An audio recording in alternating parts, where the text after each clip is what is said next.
thank you very much for joining us. I'm just going to be very brief.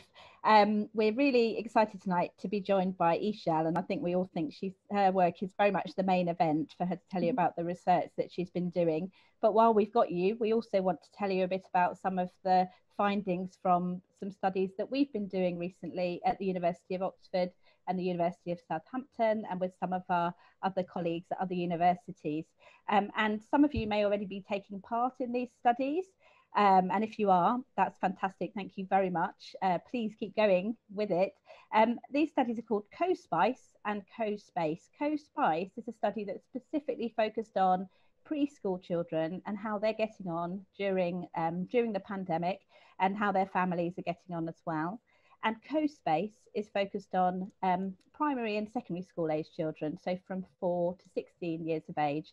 And again, it's very much focused on understanding how children and young people are getting on, how their families are coping, and trying to really understand what's helping families through this time, what sorts of things seem to be supporting children and young people in terms of their mental health and well-being, what sorts of things are causing challenges for people.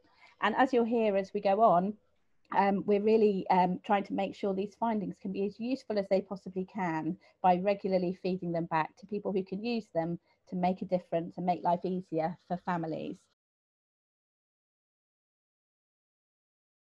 So I feel like we're moving on now to our kind of headline act of this evening. So we're delighted to be joined by Eshal Sajid, who is a teenager currently studying in year 10 based in London, and really took homeschooling to new heights during the lockdown, leading a research project in partnership with her father, Dr. Sajid Salim, focused on the experience of both children and parents during lockdown. So and Eshal kind of shared with me before this session that, funnily enough, it's you've most missed putting on your school uniform, as comfortable it is, because yeah, obviously symbolises lots of happy times for you. But thanks so much, Eshal, for joining us. Hand over to you now. No worries.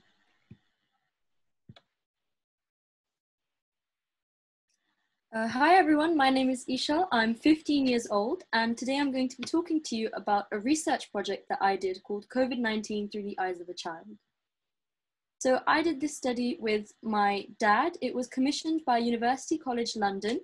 My mother is chair of the Parents and Carers Network within UCL, and she kind of told me that she wants to know more about what young people and teenagers are feeling during COVID-19.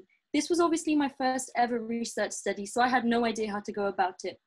So my father, he obviously guided me through the whole process. So there were two key questions that we're kind of covering. And the first one is, how are children coping with and feeling about COVID-19? And the second, more important one, is what can parents do to support them? So we looked at the research design and we sent out 2 surveys to wide groups of people. The first one was a survey for parents, and we sent this out with the help, we devised the questions with the help of a UCL professor called Dr. Jennifer McGowan. And for the children's survey, we mainly focused on the age groups of 11 to 18, because I'm 15 and it's easier for me to talk about my experiences, and we were distributing it to secondary school children in general. And from the survey, we got kind of short, brief answers from a lot of different people. And from within there, we kind of picked individual people to take part in a focus group where we extracted more data and we found out more details about what they wanted from their parents. So as you can see, here are some key statistics from the children. These are really important. As you can see, 65% of them thought of their COVID-19 experience negatively. That's a huge number. 65% thought their parents could do more to help them as well.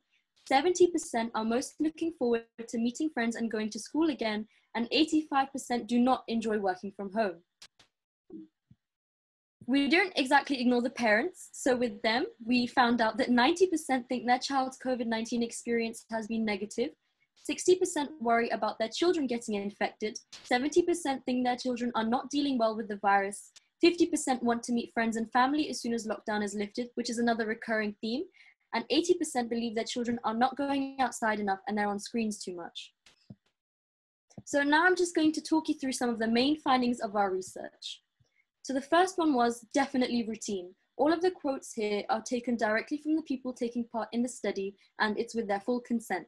So with routine, However much your child may say that they just want to laze around and watch Netflix all day, routine is really, really important. It gives you a sense of structure to your day, and you can actually get things done. Especially now we're getting a lot of schoolwork. Even if they don't ask for it, it's really important that you give them something to look forward to or something to do every day. Without it, kids can kind of spiral out of control, and it gives you a huge sense of normality that there'll be one thing constant in your day, even while everything else is changing. The next thing was screens. Now, this was a big worry for parents and young people. The fact of the matter is we're living in the digital age. Screens are a huge part of all of our lives right now, and especially during lockdown and quarantine, they're going to be used a lot more than they usually would. A lot of parents tend to focus on the negatives of screens and kind of push them away rather than focus on the positives and accept it.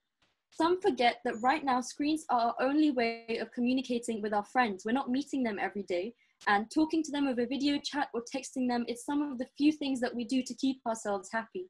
Also, a lot of schoolwork has moved online. There's a lot of important stuff you can do together with screens. Turn it into a bonding opportunity rather than a point of contention. For example, movie nights, try out their favorite video game, watch each other's favorite shows and write a review. There's a lot of positive stuff that can be done rather than negative. The third main point that I have is productivity versus procrastination. Right now, every child across the country is working from home, and this is incredibly difficult. There are so many distractions around you all the time. It's incredibly hard to stay focused on just your schoolwork. And the routine kind of ties in with that, because if you have a good routine, it means you're able to get your work done. That you have your phone, your laptop, your social medias, your friends, parents, pets, everything in your house distracts you. So it's really important, especially for parents, to come and check in on their children every once in a while, just to kind of let them know that you are still doing your work, right? Because otherwise it is super easy to get even a bit distracted. So the fourth point, and the most important point in my opinion, is mental health. As you can see, someone said, quarantine has given me a chance to work on my mental health and improve it as school was too stressful. For me personally, I have a small story. So before lockdown, my mental health wasn't great. I had a lot of schoolwork coming in, I just wasn't in the best place. But once we were all at home, it gave me a lot of time to kind of focus on myself and work on myself. And it's not that we don't have as much pressure now. We have a different type of pressure, but there's so much time we're spending with ourselves that it gives us a chance to kind of reflect on us rather than the things around us that we would usually be stressing about. The thing is, right now, we're all going through something no one has ever been through before. The coronavirus is a new virus, and it's really important that we all stay grounded and remember that this will end. Mental health can go both ways, to be honest, during this time. It can either get better for you or it can get worse. So what you have to try and do is kind of make it the best possible experience, and remember that this time should be dedicated to you. A lot of people use the excuse of I don't have enough time to kind of forget about themselves and put themselves to a side. But right now, you don't have that excuse. So you should use this time to kind of make yourself your top priority. So I have some top tips for parents. The first one is to always include your child in important discussions. This could be about, screen time, bedtimes, routines, literally, what you want for dinner. It's really important that you take into consideration their views as well as yours, because you have to find something that works for you both, and compromise is a big part of this. The second thing is no false news, please. On social media, you come across false news so much, it's everywhere. And kids regard parents as kind of trusted sources of information. So, when you forward your kid a WhatsApp chain message that you came across, the kids said that, it stresses them out. It makes them feel like, will this actually happen? My parents are telling me this, so it must be true. So if you send them something, please make sure it's correct and verified. The third thing is own space versus family time. Now, we're all stuck at home and we're all seeing each other every single day, a lot more than we used to. So it's really important that you give your child their own space, somewhere that they can be alone to just relax, especially if they're in the 11 to 18 age bracket. Don't try to kind of force family time upon them, as it should be something everyone enjoys. It shouldn't be a kind of chore for them. So it's really important to strike that balance. The fourth thing is obviously a middle ground for exercise. I mean, I don't know about the other kids, but I've certainly not been going out as much now than I did before. And it's really important to get your fresh air every day, as it has direct links to your mental health and your mood.